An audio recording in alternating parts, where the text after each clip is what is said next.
Chapter 1 of The Game of Life and How to Play It. The Game of Life and How to Play It by Florence Scovel Shinn. Chapter 1 The Game. Most people consider life a battle, but it is not a battle, it is a game. It is a game, however, which cannot be played successfully without the knowledge of spiritual law. And the Old and the New Testaments give the rules of the game with wonderful clearness. Jesus Christ taught that it was a great game of giving and receiving. Whatsoever a man soweth, that shall he also reap. This means that whatever man sends out in word or deed will return to him. What he gives, he will receive. If he gives hate, he will receive hate. If he gives love, he will receive love. If he gives criticism, he will receive criticism. If he lies, he will be lied to. If he cheats, he will be cheated. We are taught also that the imaging faculty plays a leading part in the game of life. Keep thy heart, or imagination, with all diligence, for out of it are the issues of life. Proverbs 4:23. This means that what man images, sooner or later externalizes in his affairs. I know of a man who feared a certain disease. It was a very rare disease and difficult to get, but he pictured it continually and read about it until it manifested in his body and he died, the victim of distorted imagination. So we see, to play successfully the game of life, we must train the imaging faculty. A person with an imaging faculty trained to image only good brings into his life every righteous desire of his heart. Health, wealth, love, friends, perfect self-expression, his highest ideals. The imagination has been called the scissors of the mind, and it is ever cutting, day by day, the pictures man sees there, and sooner or later he meets his own creations in his outer world. To train the imagination successfully, man must understand the workings of his mind. The Greeks said, "Know thyself." There are three departments of the mind: the subconscious, conscious, and superconscious. The subconscious is simply power without direction. It is like steam or electricity, and it does what it is directed to. It has no power of induction. Whatever man feels deeply or images clearly is impressed upon the subconscious mind and carried out in minutest detail. For example, a woman I know, when a child, always made believe she was a widow. She dressed up in black clothes and wore a long black veil, and people thought she was very clever and amusing. She grew up and married a man with whom she was deeply in love. In a short time he died, and she wore black and a sweeping veil for many years. The picture of herself as a widow was so impressed upon the subconscious mind, and in due time worked itself out regardless of the havoc created.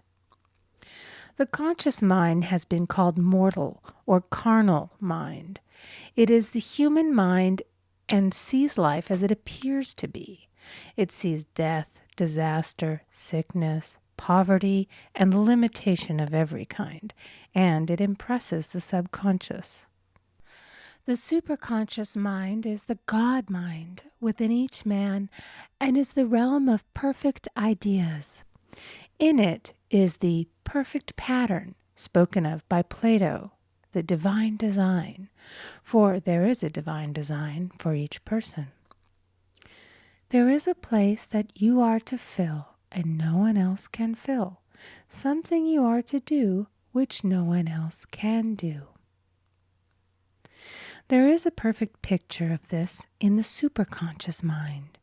It usually flashes across the conscious as an unattainable ideal, something too good to be true. In reality, it is man's true destiny, or destination flashed to him from the infinite intelligence which is within himself.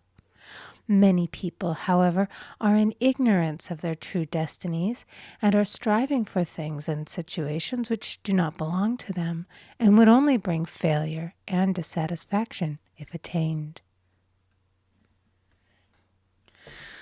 For example, a woman came to me and asked me to speak the word that she would marry a certain man with whom she was very much in love. She called him A.B. I replied that this would be a violation of spiritual law, but that I would speak the word for the right man, the divine selection, the man who belonged to her by divine right.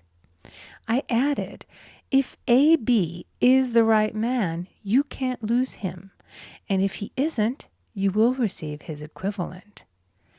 She saw A.B. frequently, but no headway was made in their friendship. One evening she called and said, "Do you know, for the last week, A.B. hasn't seemed so wonderful to me." I replied, "Maybe he is not the divine selection. Another man may be the right one." Soon after that, she met another man who fell in love with her at once and who said she was his ideal. In fact, he said all the things that she had always wished A.B. would say to her. She remarked, it was quite uncanny. She soon returned to his love and lost all interest in A.B. This shows the law of substitution. A right idea was substituted for a wrong one.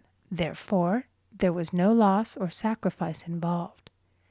Jesus Christ said, "Seek ye first the kingdom of God and his righteousness, and all these things shall be added unto you." And he said the kingdom was within man. The kingdom is the realm of right ideas, or the divine pattern. Jesus Christ taught that man's words played a leading part in the game of life. By your words ye are justified, and by your words ye are condemned. Many people have brought disaster into their lives through idle words. For example, a woman once asked me why her life was now one of poverty, of limitation. Formerly she had a home, was surrounded by beautiful things, and had plenty of money. We found she had often tired of the management of her home and had said repeatedly, "I'm sick and tired of things. I wish I lived in a trunk." And she added, "Today I am living in that trunk." She had spoken herself into a trunk. The subconscious mind has no sense of humor, and people often joke themselves into unhappy experiences. For example, a woman who had a great deal of money joked continually about getting ready for the poorhouse. In a few years, she was almost destitute, having impressed the subconscious mind with a picture of lack and limitation. Fortunately, the law works both ways, and a situation of lack may be changed to one of plenty. For example, a woman came to me one hot summer's day for a treatment for prosperity. She was worn out, dejected, and discouraged. She said she possessed just $8 in the world. I said, "Good. We'll bless the $8 and multiply them as Jesus Christ multiplied the loaves and the fishes."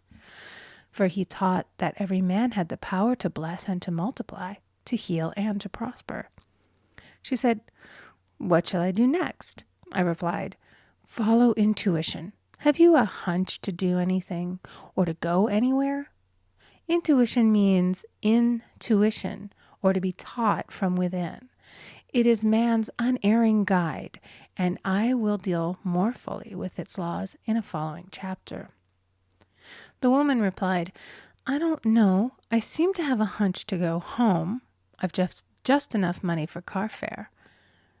Her home was in a distant city and was one of lack and limitation, and the reasoning mind, or intellect, would have said, "Stay in New York and get work and make some money." I replied, "Then go home. Never violate a hunch." I spoke the following words for her. "Infinite Spirit, open the way for great abundance for She is an irresistible magnet for all that belongs to her by divine right." I told her to repeat it continually also. She left for home immediately. In calling on a woman one day, she linked up with an old friend of her family. Through this friend, she received thousands of dollars in a most miraculous way. She has said to me often, "Tell people about the woman who came to you with $8 and a hunch." There is always plenty on man's pathway, but it can only be brought into manifestation through desire, faith, or the spoken word. Jesus Christ brought out clearly that man must make the first move. Ask, and it shall be given to you. Seek, and ye shall find. Knock, and it shall be opened unto you. Matthew 7:7. In the scriptures we read, "Concerning the works of my hands, command ye me." Infinite intelligence, God, is ever ready to carry out man's smallest or greatest demands. Every desire, uttered or unexpressed, is a demand. We are often startled by having a wish suddenly fulfilled. For example, one Easter, having seen many beautiful rose trees in the florist's windows, I wished I would receive one, and for an instant saw it mentally being carried in the door. Easter came, and with it a beautiful rose tree. I thanked my friend the following day and told her it was just what I had wanted. She replied, "I didn't send you a rose tree. I sent you lilies." The man had mixed the order and sent me a rose tree simply because I had started the law in action and I had to have a rose tree. Nothing stands between man and his highest ideals and every desire of his heart but doubt and fear. When man can wish without worrying, every desire will be instantly fulfilled. I will explain more fully in a following chapter the scientific reason for this and how fear must be erased from the consciousness. It is man's only enemy. Fear of lack, fear of failure, fear of sickness, fear of loss, and a feeling of insecurity on some plane. Jesus Christ said, "Why are ye fearful, O ye of little faith?" Matthew 8:26. So we can see we must substitute faith for fear is only inverted faith. It is faith in evil instead of good. The object of the game of life is to see clearly one's good and to obliterate all mental pictures of evil. This must be done by impressing the subconscious mind with a realization of good. A very brilliant man who has attained great success told me he had suddenly erased all fear from his consciousness by reading a sign which hung in a room. He saw printed in large letters this statement: "Why worry? It will probably never happen." These words were stamped indelibly upon his subconscious mind, and he now has a firm conviction that only good could come into his life, and therefore only good can manifest. In the following chapter, I will deal with the different methods of impressing the subconscious mind.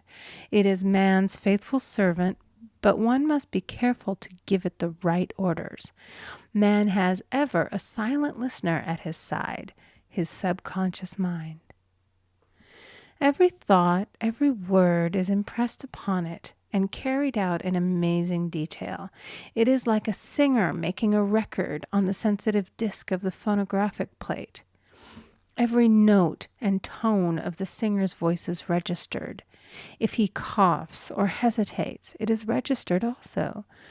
So let us break all the old bad records in the subconscious mind, the records of our lives which we do not wish to keep, and make new and beautiful ones. Speak these words aloud with power and conviction.